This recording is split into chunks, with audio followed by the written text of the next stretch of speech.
दोस्तों, इन दिनों कोरोना महामारी के चलते पूरी दुनिया आर्थिक संकट से गुजर रही है और इसी के साथ भारत पर भी इसका अच्छा खासा असर देखने को मिल रहा है, जहां पर $1 की कीमत फिलहाल 76 से 77 रुपए के बीच में डावाडोल हो रही है।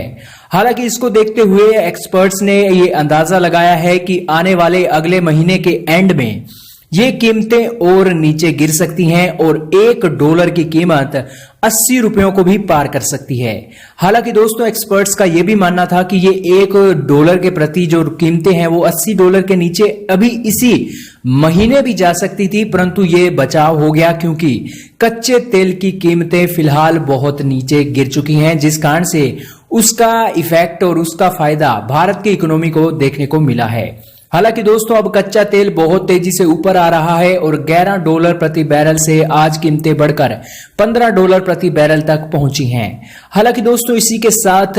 अब एक्सपर्ट्स इस बात से डरे हुए हैं कि आने वाले दिनों के लिए भारतीय रुपया और ज्यादा कमजोर होने वाला है और जिससे भारत की इकोनॉमी के लिए ये अच्छी खबर नहीं हो सकती है। दरअसल दोस्तों, इसके पीछे का कारण ये भी है क्योंकि भारत ने FDI पॉलिसी में बहुत बड़ा बदलाव कर दिया है और भारत के अड़ोसी पड़ोसी देशों में से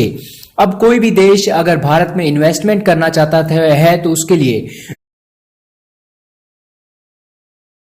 भारत सरकार की मंजूरी चाहिए होगी। हालांकि दोस्तों, चाइना भारत में इन्वेस्टमेंट करने वाला एक बहुत बड़ा देश है और इसी कारण से अब चाइना जिस तरह से रोक लगा दी है और चाइना ने कहा है कि आपने WTO रूल्स का उल्लंघन किया है और इसी के चलते हम आपके साथ ट्रेड वॉर भी शुरू कर सकते हैं। और दोस्तों, इसी के साथ भले ही हमें चाइना के जो एक एक्स्ट्रा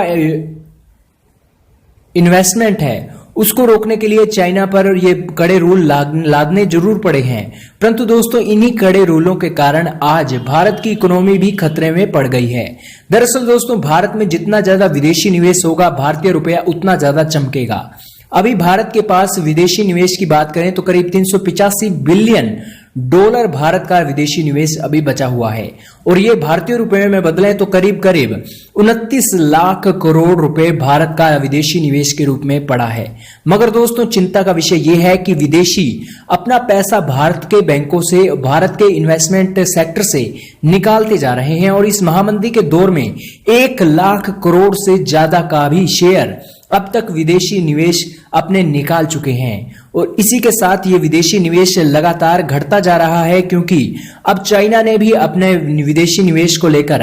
एक इन्वेस्टमेंट करना बंद कर दिया है। तो इससे जाहिर सी बात है कि भारत के विदेशी निवेश को मेंटेन करके रखना बहुत बड़ी चुनौती होगी और इसी कारण से कच्चे तेल की कीमतों का बढ़ना और विदेशी निवेश का लगातार कम होना भारत में आने वाले दिनों में रुपए को और कमजोर करने वाला है और बहुत जल्द भारतीय रुपया बहुत तेजी से लुढ़क सकता है, इसकी भी खबरें पक्की हैं। हालांकि दोस्तों, भारत में भी लॉकडाउन है और भारत की इकोनॉमी अभी फिलहाल चल नहीं रही है और भारत के जो इकोनॉमी है उसके ऊपर जो जिस ग्रोथ रेट से बढ़ेगी उसके ऊपर IMF ने कहा है कि भारत की इकोनॉमी 2020 में 0.5% की रफ्तार से बढ़ने वाली है और ये एक चिंता का खबर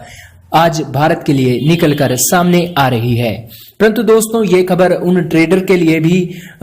अच्छी खबर है जो विदेशों से ट्रेड करते हैं और जिनका धन विदेशों से आता है और उनकी पेमेंट डॉलर्स में होती है। और दोस्तों, ये उनके लिए राहत की खबर है क्योंकि अगर जितना ज्यादा रुपया ऊपर बढ़ेगा उतना ही ज्यादा डॉलर को अगर वो रुपए में कन्वर्ट करेंगे तो उन्हें ज्यादा पैसा मिलेगा। और दोस्तों, यही तो एक व्यापार की चीज होती है, किसी को मुनाफा होता है तो किसी को घाटा होता है और इसीलिए ये व्यापार काफी ऊपर नीचे होता रहता है और फिलहाल जो विदेशी निवेश करते हैं वो अब रुक रहे हैं और इसी के साथ जो विदेश में अपना व्यापार करते हैं वो अब भारी मुनाफे में होने वाले हैं। इस रिपोर्ट में सिर्फ इतना ही था।